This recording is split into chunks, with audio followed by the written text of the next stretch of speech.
Morning students. आज हम लोग अपने तीसरे एसएसटी बुक जो कि आपका है हमारे संसाधन, उसका हम लोग पहला चैप्टर स्टार्ट करेंगे जिसका नाम है संसाधन। संसाधन क्या है?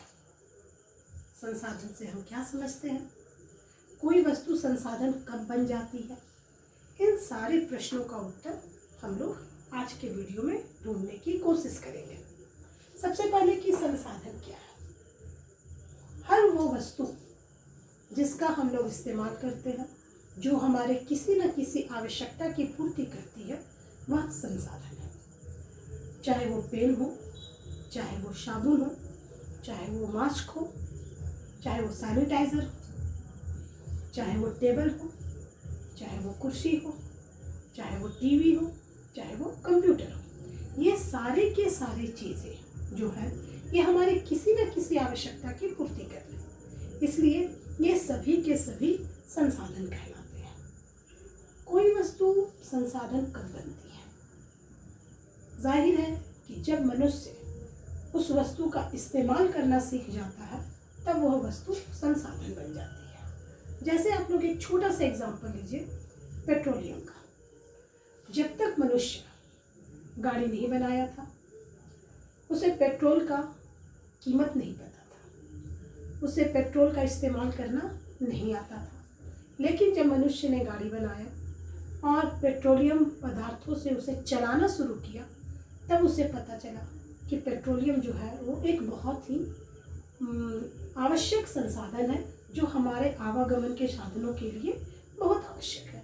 लेकिन इसके पूर्व ऐसा नहीं है कि पेट्रोलियम इसके पूर्व नहीं थे, पेट्रोलियम इसके पूर्व भी मौजूद था, लेकिन चूंकि हम लोगों को उसका इस्तेमाल करना नहीं आता था, उसका प्रयोग करना नहीं आता था, या फिर ये कहे कि वो हमारी किसी भी आवश्यकता को पूर्ति नहीं कर पा रहा था, इसलिए वो हमारे लिए संसाधन नहीं था। तो कहने का अर्थ ये है कि कोई भी वस्तु संसाधन तब बनती है जब वो हमारे किसी न किसी आवश्यकता की पूर्ति करती है।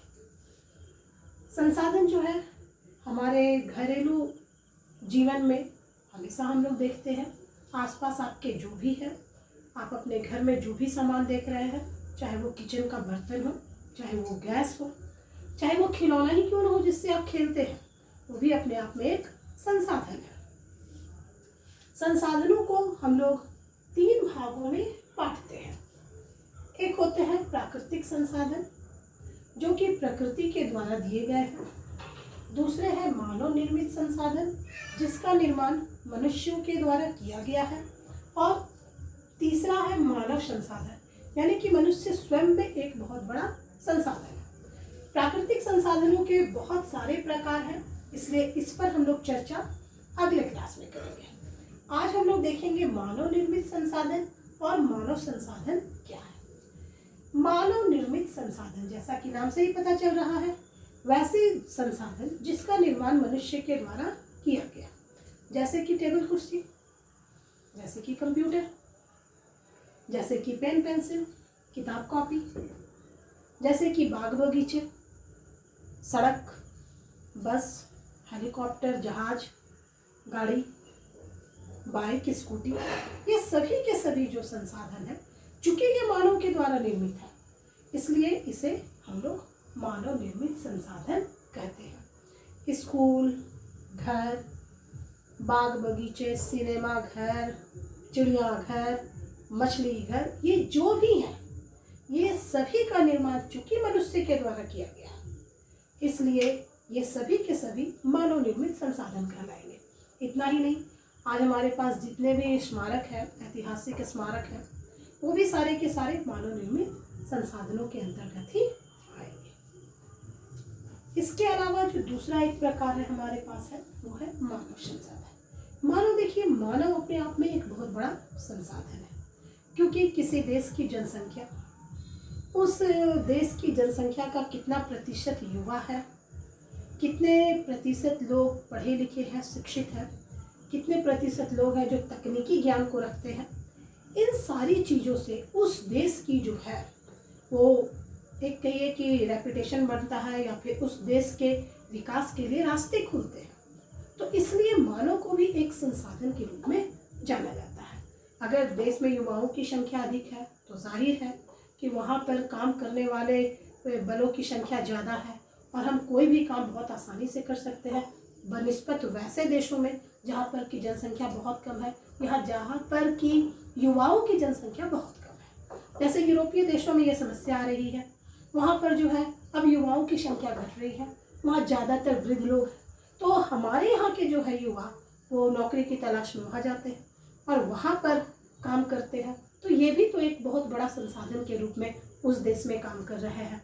या हमारे ही देश में है जो हमारे वैज्ञानिक हैं या जो हमारे शिक्षक हैं या हमारे जो भी सरकारी कर्मचारी हैं या जो हमारे मजदूर हैं, ये सभी अपने आप में एक संसाधन है, क्योंकि इन सभी का इस्तेमाल करके हम लोग जो है अपने विकास के कार्यों को अंजाम देते हैं। इसलिए इन सभी को हम लोग मानव संसाधन के अंतर्गत रखते हैं। मानव संसाधन के विकास में 2016 में एक योजना आई थी जिसे कि हम लोग प्रधानमंत्री कौशल विकास योजना के रूप में जानते हैं। इस योजना का मेन उद्देश्य यही है कि हमारे युवा या फिर वैसे लोग जिनमें कुछ न कुछ कला छिपी हुई है वो अपनी कला का अच्छा से इस्तेमाल करें और उसको देश की प्रगति में लगाएं। प्रधानमंत्री कौशल विकास योजना का उद्देश्य ही यही है कि प्रत्येक व्यक्ति को कोई ना कोई कौशल या कुशलता आनी चाहिए ताकि वो एक समय के बाद अपने जीवन का निर्वाह स्वयं कर सके, किसी दूसरे पर वो डिपेंड नहीं हो, किसी दूसरे पर वो निर्भर न हो, बल्कि स्वयं में आत्मनिर्भर बने।